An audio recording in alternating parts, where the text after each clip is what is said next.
My name's Jay Warmke, and this is Annie Warmke. And this is Blue Rock Station. It is our home. It's also our business. And it's a place where many, many people over the years, as many as 35,000 or so, have come to visit to see the different sustainable practices we've tried to put into place. One of the challenges that we had coming here, actually in 1993, is that we didn't really know anything about what we were doing, except that we just had a dream that we wanted to live, not really live, but just have a place to come to escape from the everyday life that we had as people in corporate America. And we actually bought the land here specifically because our granddaughter was going to be born in a nearby town. And we really did not want to be absentee grandparents. Then when our granddaughter was born here, we became the parents, which we really didn't see happening. And that changed a lot of things. So we're just trying to figure out, what do we want to do with the land? How is this going to work? When our granddaughter was about 5 months old, she was laying on my belly, and I was listening to WMNF radio in Tampa, Florida, a really great community radio station. And I heard the architect Michael Reynolds talking about building houses out of garbage. And I just knew that's exactly what I want to do. And so in 1996, we actually broke ground. The first summer, the tires were pounded. Yeah, and the second year, Annie put a note in the local newspaper that the tire house was going to be having a open house, and about 400 people showed up to come see the tire house. And it was a bit overwhelming on the day, but I think later, as we were talking about making this a business, it was clear that there is a lot of interest in what we're doing here. When people come to visit, they'll ask, how long does it take to build an Earthship? And I'll let them know when I know.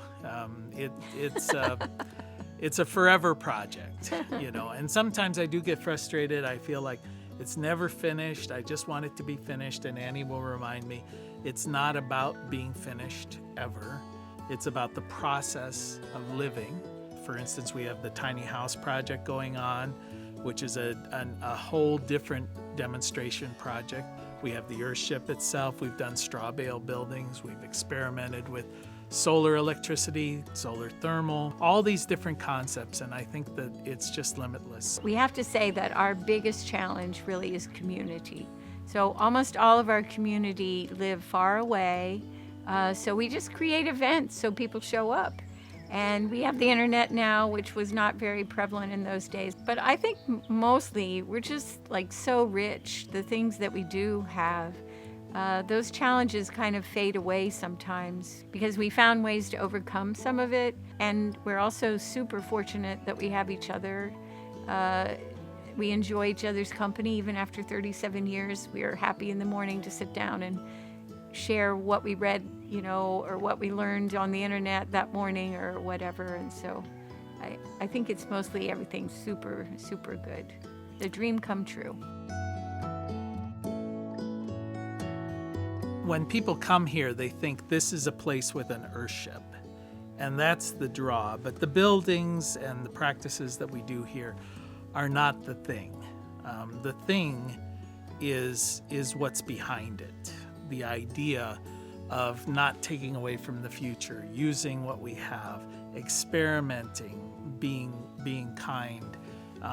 You know, these are the concepts and the ideas. And I think of Catelyn, our granddaughter, and one of the things I've always tried to tell her is I said, this place will always be here for you. And I hope what you'll do is go out and risk, because this is the safety net. You can always come back. Wouldn't it be wonderful if every kid in America had that sense that there was a place of safety they could always return to? And I think that's maybe the thing we're shooting for here. This lifestyle here is something that attracts, yet it's extreme. It's an extreme example. I don't think people are going to go build a house out of trash and quit their jobs and, you know, drink rainwater and, go to the bathroom in an outdoor composting toilet. But you can make baby steps and move from that place where you are to that place where you want to be. And the whole journey is in your mind. It's not, I've got to go build a house. It's, I've got to change the way I'm thinking about things. I think a lot of people are in search of happiness. You know, that's something that if you were to ask someone, what do you want out of life? And they would say, I want to be happy.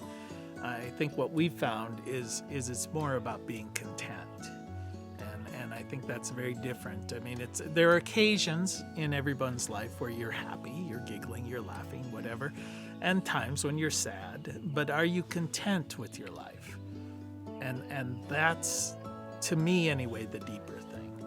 And I think coming here, we have work that we find is gratifying. We have relationships with ourselves, with other people who come here that are satisfying. And we feel like we're adding to the value of the world rather than taking away from the value of the world. And that makes me feel content.